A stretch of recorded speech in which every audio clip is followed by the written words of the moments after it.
Today it is your girl L, aka Lash. Just wanted to give you guys a day 4 post-op update because I had it on Friday. So if I include Friday, Saturday, Sunday, Monday, oh never mind, so it's like day 3. Anyways, forget all the technicals. Again, I just wanted to touch bases with you guys, and the more that I'm going through the recovery process, the more that I feel like I'm finding more helpful information that I could pass along. So as you can see by the title of this video, yes, my doctor ended up removing 7.5 pounds of breast tissue. And these are just like some important things or information that you should know about draining, because this could happen to you. You may be sent home just like me. As long as there isn't an excessive amount of blood or pain from the patient, they may see that you're fit enough to manage this out on your own at home. No, I've yet to return back to work because the medicine definitely makes me drowsy.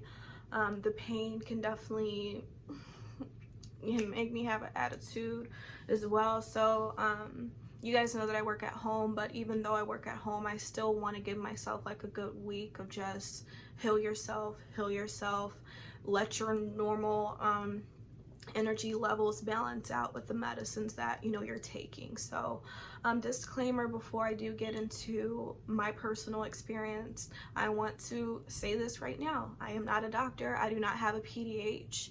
I mean a PhD. As you can see, look, I don't know what I'm talking about.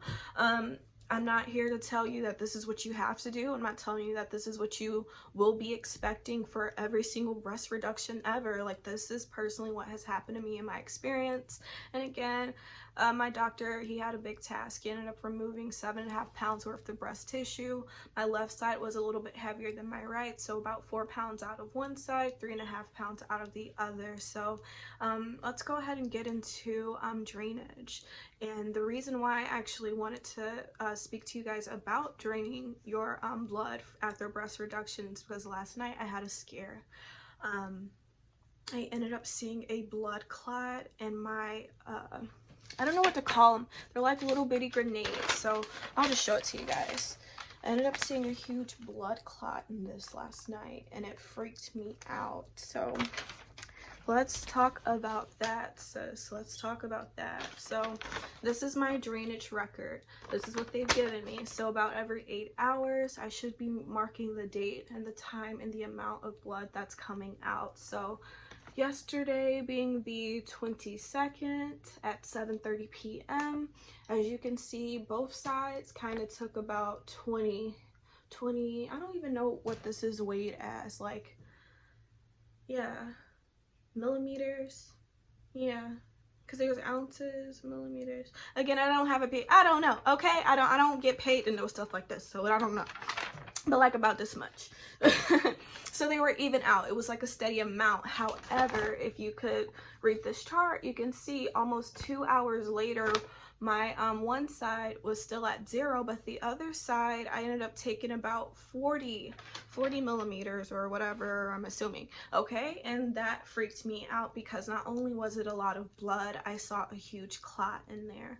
So of course, I'm like, mom, because again, like, if you guys watch my previous video, it's like my mom's my manager. I have to let her know everything. So she was just like, yeah, reach out to the hospital, and that's what I did. I went from the emergency room number to my doctor's office number, knowing that they were closed, but I was finally able to have someone answer from the Women's Health Center, and they were like, oh no, that is normal. You may see clotting. The good thing about it is that clotting made its way out of your body. So now you just need to focus on getting it out of the tube itself, and the best way to do so is to push down. So I'm going to show you what I did, guys. So if you ever see a clot, maybe even like this little small guy, like right here, that's just sitting, because I recently just drained out, so I do have like a little bit coming out right now. You just have to squish it as much as you can. And oops, got a notification. And what she explained to me, all you have to do, open up this little top right here, and here, even though I don't really need to drain, I just got finished, like there's still some drain from what I just emptied out. You just have to open this up again and then pour it into this cup. And so whenever you go to pour out, if there is any blood in the tube, you want to hold the tube closest to where it's connected to your actual body and use your other hand and guide the blood down. Push it down into this grenade, this blood grenade, as much as you can. And if you can't, it doesn't have to be perfect, but at least, you know, just guide the blood down as much as you want. Take your specimen tube, open it up, and then pour out the blood. It's very simple. And so yeah, this right here is like really clotty, but again, I just beat it up as much as I could, and it's pouring out. So all of it won't come out, but again, that's okay. But now this, look at me. This is the most important part. Whenever you're done, you are going to want to push this down as flat as you can get it, and then fold it. Fold it. This compresses it, so then that way all you have to do, close it right back up and let it go. That way the blood, again, knows that it's wanting you to direct it out here into your little blood grenade. So yeah, that is something that you guys should be aware of whenever it comes to getting a breast reduction. It may be the same for breast augmentation as well. I could see where whenever you're having a certain procedure done that, you know, involves incisions, that there could be some drainage. So this is what all the other YouTubers or friends or family members are talking about if you haven't ever seen it done on camera. So that is what I'm dealing with. It's not hard. It may be gross, but hey, it's worth it. All of this is worth it. And as you guys can see, like the more and the more the days go by, my energy levels are coming back up. I'm happy. I actually have more of a glow to me now. My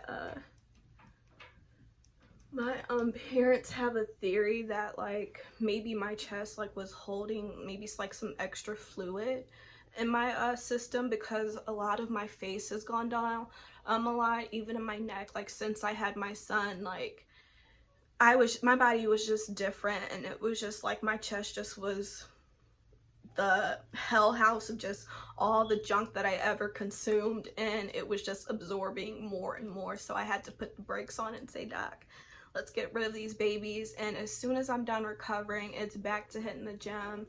I'm already having my diet up to par what it should be, but of course I can't sweat or take a shower right now until all this drainage and everything is healed up properly. So slowly but surely we're getting there, and I'm getting back to myself. We are getting close to 10 minutes because I don't want these videos to be too long. I just want them to be quick, helpful, get straight to the gist of things, which I believe we've already gotten there. So if you made it this far, leave a like. If you have any questions, have any comments, or any advice, especially if you've had this procedure before, definitely feel free to drop a comment down below as well. Hit that subscribe button. Okay gang, we are out.